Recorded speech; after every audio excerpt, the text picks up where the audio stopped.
The reason that you struggle to show up as your full, authentic self online and in life in general is because you are compartmentalizing your identity. Now, if you're not familiar with the term compartmentalization, it's basically where you categorize things in your life into neat little boxes and labels. Like, I am a employee, I am a friend, I am a sibling, or maybe you do it by niche. I am a dancer, I am a singer, I am a fill in the blank. So I was on a call with a prospect for one of my coaching programs the other day, and we were talking about decompartmentalization. We compartmentalize kind of as a defense mechanism and as a way to understand and relate to the world. It helps us ultimately.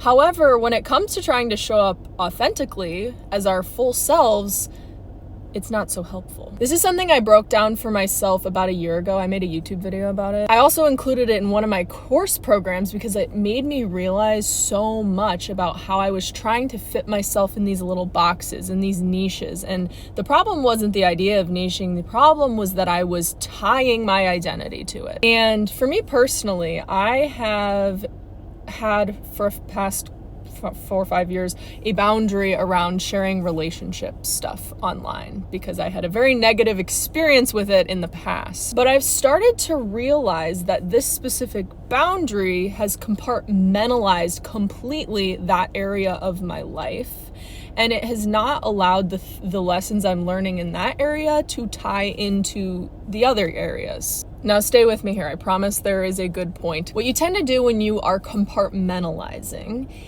is that you will say, okay, in order for me to talk about my relationship or my experience with relationships, I have to become a dating relationship channel person. Then you're like, oh, well, then I guess I can't make this because I don't want to have a dating channel.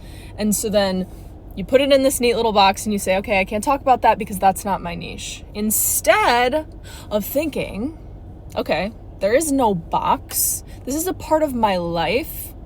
It can be a part of the story without becoming the entire plot. The problem here isn't that you're fundamentally flawed or you can't pick a niche or niches are bad or whatever other excuse is coming to your head. The problem here is simply a flawed way of thinking. So if you think about it differently, and instead of putting labels and boxes on every single piece of your identity and curiosity and thing that makes you you, just let it all coexist, because what they are creating is your unique point of view, and that is the thing that's going to make you stand out online.